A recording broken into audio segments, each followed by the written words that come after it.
Okay, so continuing where we left off, so I've clicked the introduction to HTML, CSS, and JavaScript, which is Module 2 or Course 2 of 11. So we have 11 for this particular topic. Kasi full stack development to or IBM backend professional certificate to. So, for this one, makikita naman natin, nandito na tayo mismo sa loob niyan, is punta tayo sa dulo, hanapin natin yung may financial aid available. Nakakulay blue naman siya, indicator na the link is clickable. So, all you have to do is click in the link.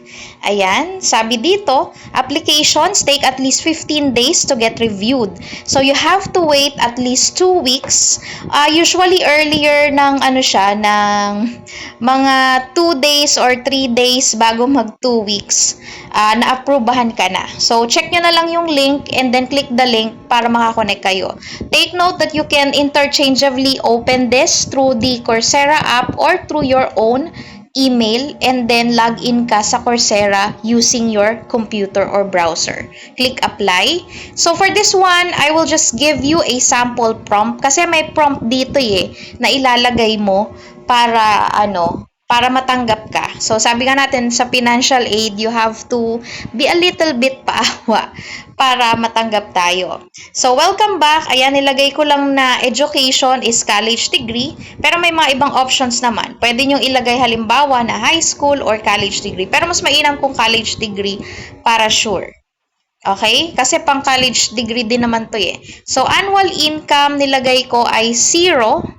Ayan. And lagay nating status is unemployed. So, sa case nyo, pwede nyo namang ilagay na student.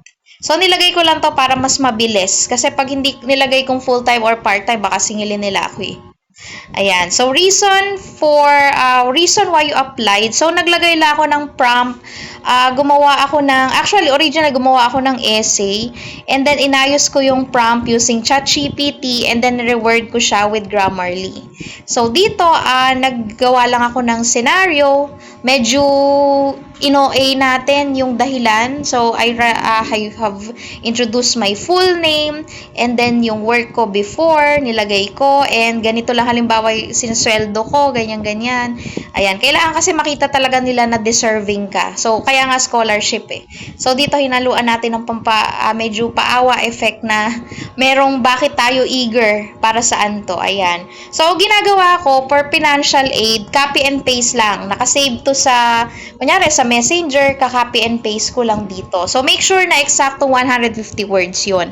Kaya nga gumagamit ako ng ChatGPT para in case na kulang yung words, madali ko madadagdagan. Just take note na do not forget to reword this kasi they can detect din if purely ChatGPT, especially if magkakamukha kayo ng prompt. So, I reviewed my information and everything is up to date. So, next. So, dito, make sure na hindi nyo to i-click ng hanggang 25 kasi babayaran nyo yan. So, gawin lang natin is 0. Kasi nakalagay dito, how much can you pay for your selected course? 0. Ayoko magbayad ng So, ito, how will your selected course help with your goal? So, meron na akong kinopy and paste kanina na prompt na nakasave sa messenger ko. Kailangan, take note, 150 words siya. Hindi kulang, hindi rin sobra, sakto. So, that's why you also have to make use of AI prompt. So, pa-personalize siya and then reward yun na lang. So, ayan, in-explain ko lang yung details. I'll also give you a copy on this one. And then, I'll check the terms and conditions. And then, ayan, tatype lang natin mismo yung nakalagay sa itaas. I agree to the terms above. And then, click natin yung I'm not a robot. Usually, may lumilitaw na sa CAPTCHA test, pero dito wala naman. So, click na lang natin, review. And, ayan. So, nakalagay, original price niya is $49 USD. And then, ayan. Kung may gusto tayong balikan or i-edit, pwede. We can click edit. Pero sa akin, okay na to. So, I'm just gonna click submit application. And, ayan. So, success, you receive your application. So, you have to wait until 2 weeks nga, May 19, or usually nag-message na sila earlier than May 19, mga May 16, May 17, meron na. Ayan. So, pagka ganyan, review my financial aid. Ayan, makikita nyo na yung financial aid nyo. So, processing siya. And to prove that it works, I have some na approved na. And yung iba dito, natapos ko na. So, kagaya nito, yung Create High Fidelity Designs. Meron po bang deadline if you applied for a financial aid? Yes po, 180 days. So, around 6 months or so. So, 180 days. Pagkalagpas na yung 180 days, you can still access the courses. However, some of the quizzes will be locked. What if hindi ko po natapos? Can I re-enroll? Yes po. All you have to do is to clear the cage and just apply again for a financial aid.